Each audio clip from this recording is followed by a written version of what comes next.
चलिए इस वीडियो की शुरुआत एक क्वेश्चन से करते हैं। मानिए इस इंसान के घर पर चोरी हो जाती है, या इनकी कार का एक्सीडेंट हो जाता है, या इनके साथ कोई ऑनलाइन फ्रॉड हो जाता है। अब आपको बस ये बताना है कि क्या ये इन तीनों केसेस की सुनवाई किसी एक कोर्ट में कर सकते हैं या नहीं। अब ये क्वेश्चन सुनकर अगर आप सोच पर पड़ गए तो मेरी ही तरह आपको भी इस वीडियो में बहुत कुछ सीखने को मिलने वाला है। हे एवरीबॉडी, मैं हूं प्रिया और आज की इस वीडियो में हम ज्यूरिसडिक्शन से रिलेटेड जो कुछ भी है सीखने को, वो सब कुछ सीखने वाले हैं, वो भी बहुत ही आसानी से अलग अलग एग्जाम्पल लेकर। तो चलिए इस वीडियो को स्टार्ट करते हैं। अब इंडिया में डिफरेंट टाइप्स ऑफ कोर्ट्स है, डिफरेंट टाइप की हायरार्कीज है। बाबू भैया, अगर लॉ सिंपल होता तो हर कोई नहीं कर लेता, या आपके और हमारे बस की बात है, अच्छे समझते हैं। तो इंडिया में कोई भी कोर्ट किसी भी टाइप का केस नहीं सुन सकता। इसे आप ऐसे सुनिए कि कौन सा कोर्ट कौन से और कैसे केसेस सुन सकता है, ये सब कुछ डिसाइड होता है ज्यूरिसडिक्शन से। अब ज्यूरिसडिक्शन मतलब किसी भी कोर्ट की किसी केस को सुनकर उस पर डिसीजन देने की लीगल अथॉरिटी, इसे हम कहते हैं ज्यूरिसडिक्शन। सिंपल है। अब ज्यूरिसडिक्शन भी डिफरेंट फैक्टर्स पर डिपेंडेंट होते हैं, जहां से आते हैं हमारे डिफरेंट टाइप्स ऑफ ज्यूरिसडिक्शन, जिसे हम एक एक करके अच्छे एग्जांपल से समझेंगे। चलिए, तो पहला है टेरिटोरियल ज्यूरिसडिक्शन। टेरिटोरियल मतलब जिस जगह पर, जिस लोकेशन में क्राइम कमिट किया गया है, उस लोकेशन के मुताबिक कोर्ट का ज्यूरिसडिक्शन डिसाइड किया जाता है। कुछ एग्जांपल से देखते हैं। जैसे पहला, अगर हम फैमिली डिस्प्यूट्स की बात करें, चाहे वो मेंटेनेंस इशू हो, डाइवोर्स हो या चाइल्ड कस्टडी हो, तो जिस जगह पर पार्टीज लोकेटेड है या जिस जगह पर शादी संपन्न हुई है, उस एरिया के कोर्ट के पास ज्यूरिसडिक्शन आ जाता है। सिमिलर ही है प्रॉपर्टी डिस्प्यूट। तो अगर मुंबई में प्रॉपर्टी डिस्प्यूट चल रहा है तो उसका केस दिल्ली में तो नहीं लड़ा जा सकता, तो लोकेशन के हिसाब से ज्यूरिसडिक्शन डिसाइड होता है। एक और एग्जांपल लेते हैं क्रिमिनल केसेस का। तो जिस जगह पर क्राइम कमिट किया गया है या जहां पर क्राइम का इंपैक्ट फील हुआ है, उस एरिया के लोकल लिमिट में जो भी कोर्ट आता है उनके पास ज्यूरिसडिक्शन जाता है। For example, Nirbhaya case Delhi में हुआ था, तो उसका ट्रायल स्टार्ट हुआ दिल्ली की कोर्ट में। एक और ट्रिक एग्जांपल देखते हैं साइबर क्राइम्स का। मानिए चेन्नई में एक इंसान है जो किसी बैंक के कंप्यूटर को हैक करना चाह रहा है, जिसका सर्वर लोकेटेड है बैंगलोर में। अब बताइए कि ज्यूरिसडिक्शन किसके पास आएगा, चेन्नई की कोर्ट्स के पास कि बैंगलोर के कोर्ट्स के पास।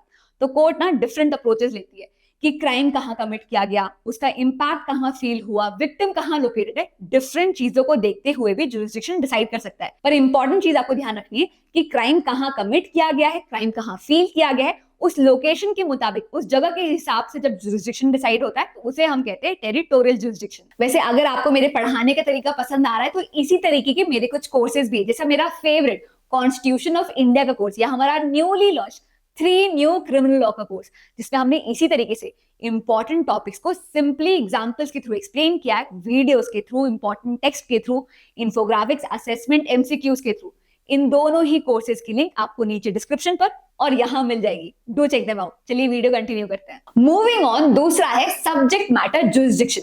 तो टेरिटोरियल ज्यूरिसडिक्शन ने हमें ये बताया कि जिस एरिया में क्राइम कमिट किया गया है, उस एरिया के, उस टेरिटरी के कोर्ट के पास ज्यूरिसडिक्शन चले जाएगी।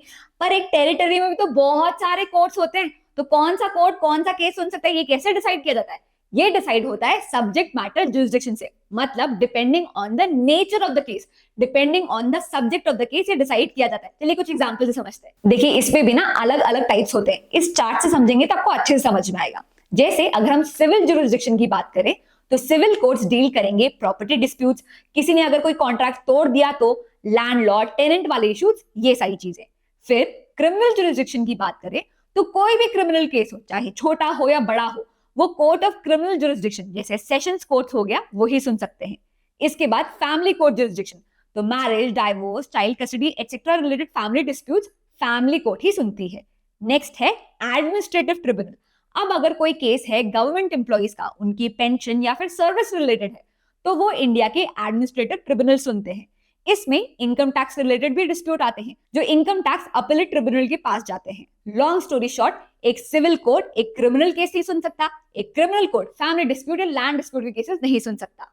अब तीसरा है ओरिजिनल ज्यूरिसडिक्शन, मतलब किसी भी कोर्ट की लीगल अथॉरिटी कि वो किसी केस को पहली बार, फॉर द फर्स्ट टाइम वही कोर्ट सुने। तो उस केस के जो भी फैक्ट्स होंगे, एविडेंस होंगे, लीगल इश्यूज होंगे, डायरेक्टली वही कोर्ट सुनेगा। इसे कहते हैं ओरिजिनल ज्यूरिसडिक्शन। इसमें ना जरूरी नहीं होता कि केस जो है वो लोअर कोर्ट से होते हुए ही हाई कोर्ट पे आए, नहीं। अलग अलग केसेस में अलग अलग कोर्ट्स के पास ओरिजिनल ज्यूरिसडिक्शन की पावर होती है।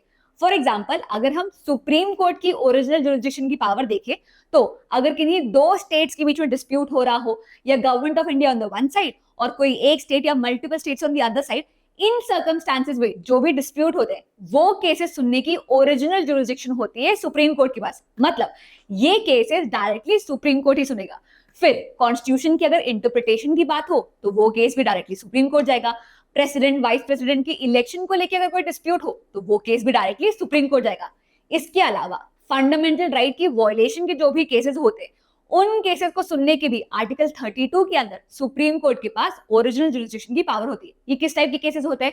फॉर एग्जांपल, अगर किसी पब्लिक ऑफिशियल को आपको उसका काम करने बोलना है या उसे क्वेश्चन करना है कि तुम किस अथॉरिटी से इस पोस्ट को अज्यूम किए हुए हो, अनलॉफुल डिटेंशन से अगर प्रोटेक्शन चाहिए हो, इलीगल ऑर्डर क्वॉश करवाना हो, या किसी कोर्ट को कहना हो कि इस केस को सुनने की आपके पास जुरिसडिक्शन ही नहीं है, इन सारे केसेस में सुप्रीम कोर्ट आर्टिकल 32 के अंदर अपनी रिट इशुएंस की पावर एक्सरसाइज कर सकता है। अब रिट्स क्या होते हैं, कितने इंपॉर्टेंट होते हैं और कितने टाइप्स के होते हैं, ये सब समझने के लिए आप मेरी ये वीडियो रेफर कर सकते हैं, आपको सब कुछ समझ में आ जाएगा। अब क्वेश्चन ये उठता है कि हाई कोर्ट किन किन केसेस में अपनी ओरिजिनल जुरिसडिक्शन की पावर एक्सरसाइज कर सकता है?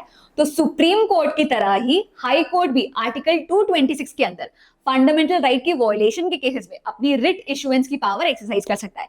इसके अलावा अगर किसी एमपी या स्टेट लेजिस्लेचर की इलेक्शन को लेकर डिस्प्यूट होता है तो वो केस भी डायरेक्टली हाई कोर्ट सुनेगा।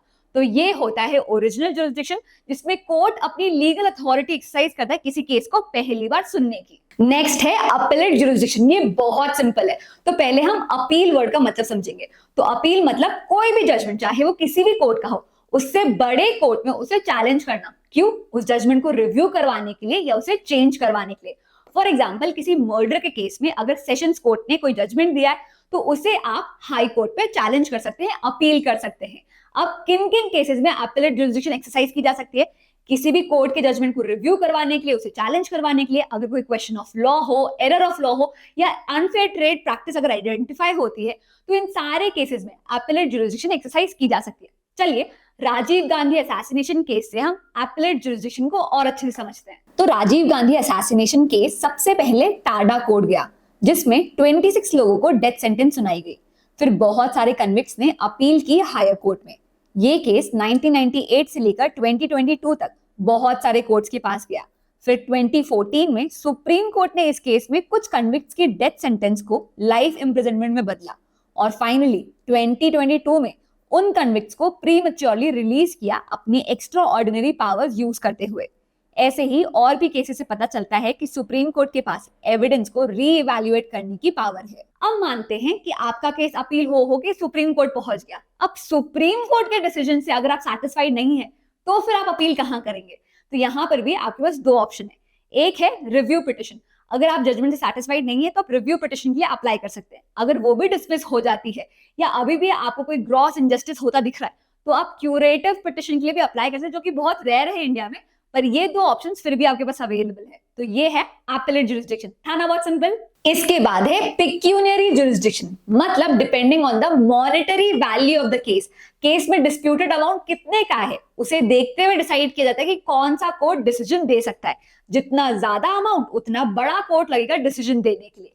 इसे कहते हैं पेक्यूनियरी जुरिसडिक्शन।